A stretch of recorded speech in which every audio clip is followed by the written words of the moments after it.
senhoras e senhores senadores. Entendeu o Supremo Tribunal Federal que nós, senadores, antes da fase do julgamento do pedido de impedimento da Presidente da República, Dilma Rousseff, no plenário do Senado, devíamos emitir um juízo de admissibilidade dentro de uma comissão especial. E é sobre essa admissibilidade que eu irei votar.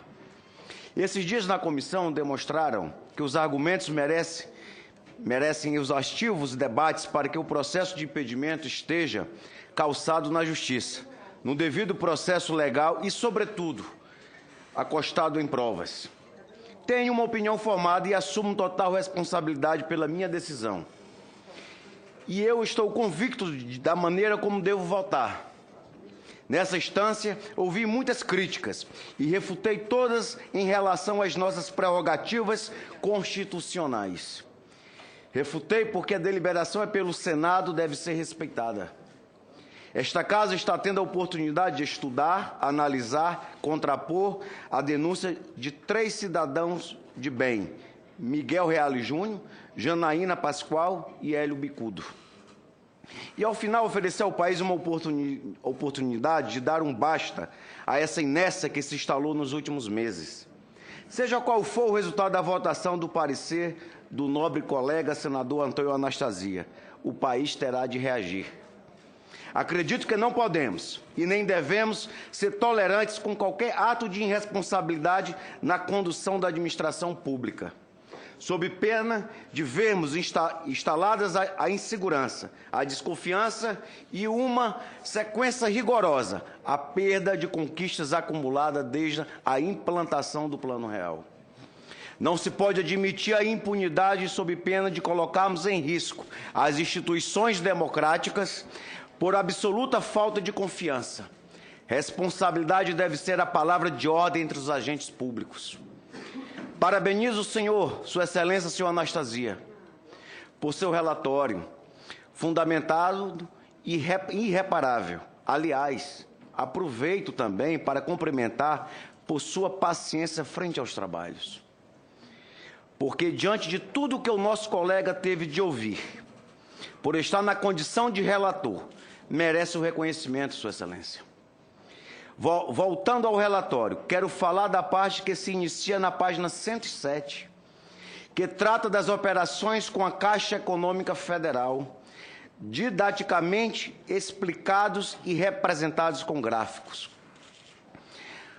Abre aspas, quando a Caixa financiou despesas públicas que deveriam ter sido pagas com recursos da União, esta passou a ser devedora da instituição financeira controlada em desacordo com a vedação imposta pelo artigo 36 do Estatuto de Responsabilidade Fiscal, explica o relator.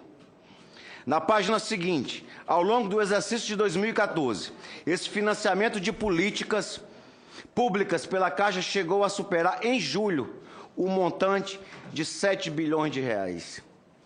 Só o título de contribuição, quero apenas lembrar aos meus pares senadores que essa é a parte da pedalada, que foi parar na Justiça.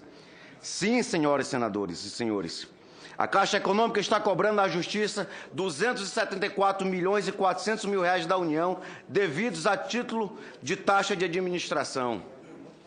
São 2 ações, na primeira e na 5ª Vara Federal em Brasília, impetrada no final de 2013. E ainda vão insistir na tese de que não houve operações de crédito e, consequentemente, não teria havido crime de responsabilidade? E eu não tenho dúvida do que houve crime. Também, a título de contribuição, na defesa apresentada pela Advocacia Geral da União, o ministro José Eduardo Cardoso deve ter ciência desses processos. A AGU sustenta que a inadimplência não foi dolosa, ilícita ou por má-fé, mas decorre de uma burocracia do Estado.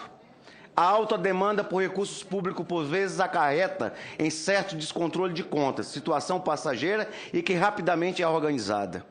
Está escrito na peça da defesa apresentada pela AGU.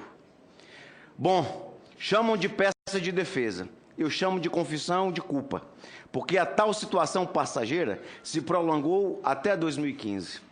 Para finalizar, para mim não resta dúvida que o Executivo fez sim com que bancos públicos arcassem com despesas de programas federais. A ponto, vejo as senhoras e os senhores, de termos de um Banco da União cobrando da própria União à Justiça Federal. Esta é apenas uma pequena contribuição que eu quis trazer para essa discussão, porque, embora a denúncia aqui apresentada se delimite a 2015, não podemos fingir que essa prática dada de muito mais tempo. O mínimo que podemos fazer diante disto tudo é admitir que cabe um procedimento de impeachment contra a presidência da República. Agradeço aos senhores e senhores senadores, é o que eu tinha a dizer, senhor presidente e senhor relator.